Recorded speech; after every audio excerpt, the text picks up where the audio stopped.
Welcome to our new series this semester. Last semester we talked about the parables of Jesus.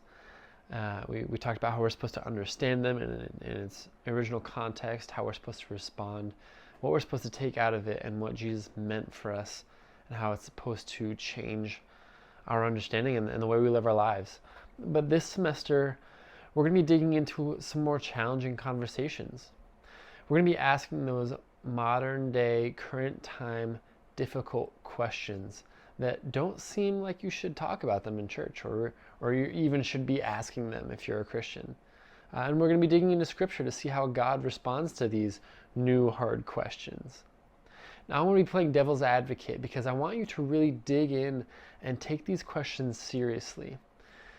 You see, you might not be asking these questions. It might not be your question. You might even have an immediate answer that is pretty obvious. But you also just might not be asking it yet. Maybe you haven't come across someone who is really pushing you on this question. And we want to talk about it before you are asking it, you know? So let's take this time seriously as we dig into these conversations that make you ponder, can I ask that?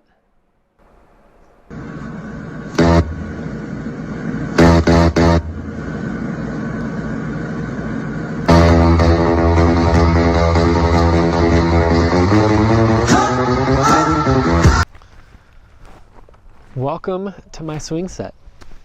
We're here for two reasons. One is that I'm quarantined and I can't leave my house.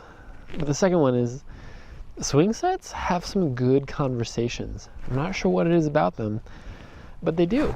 I'm not talking about those ones when you were a little kid and the most pressing question you had was, why are some boogers more sticky than others?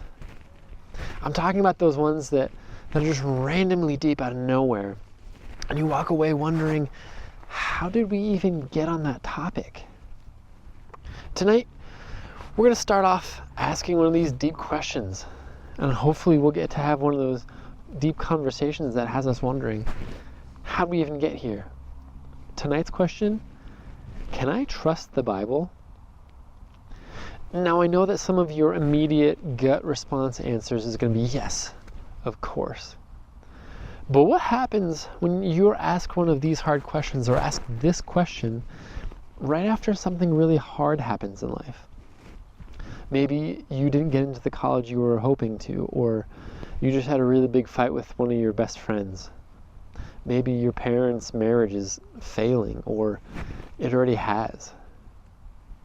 What happens when the person asking the question isn't your youth pastor, but someone who actually believes it? And maybe they even have some compelling arguments. We're going to ask these kinds of questions all semester, but tonight we're starting off with this one. And I want you to take it seriously. I want you to really think about it. Can you trust the Bible? I'm going to read you guys a story from this book that we're taking this series from. It's from Fuller Youth Institute, pretty good place. The series is called Can I Ask That?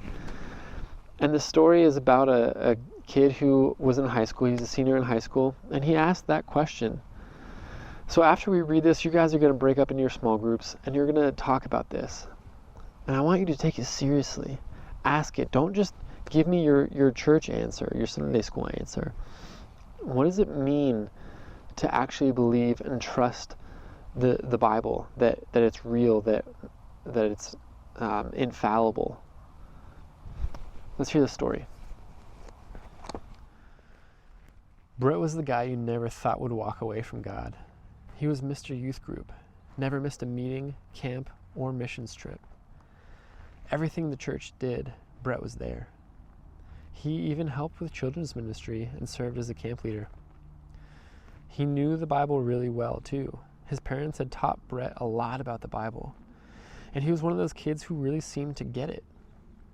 Most people thought Brett would become a pastor when he graduated from college. But all that changed during Brett's senior year of high school. Brett decided to write his final senior project on how the New Testament was written. He started searching the internet for sources and found a scholar who was well known for his biblical knowledge. This scholar had written many books. Brett was thrilled to learn from someone this well respected on something he cared so much about.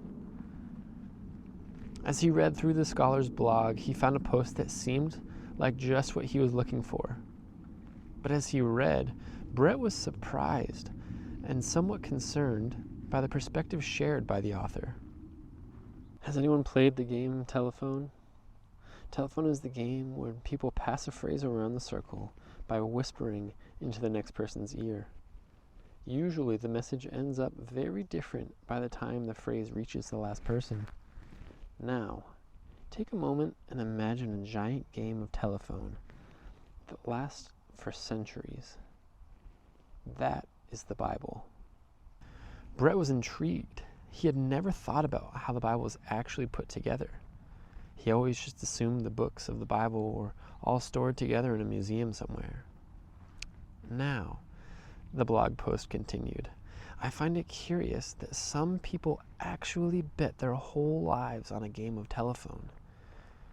The next section was titled, The Truth About the New Testament, and listed all the reasons the writer believed the New Testament can't be trusted.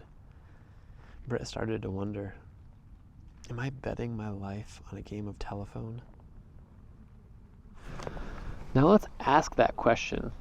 I know it seems like it's something that we shouldn't talk about at church, but I want to know, can I trust the Bible?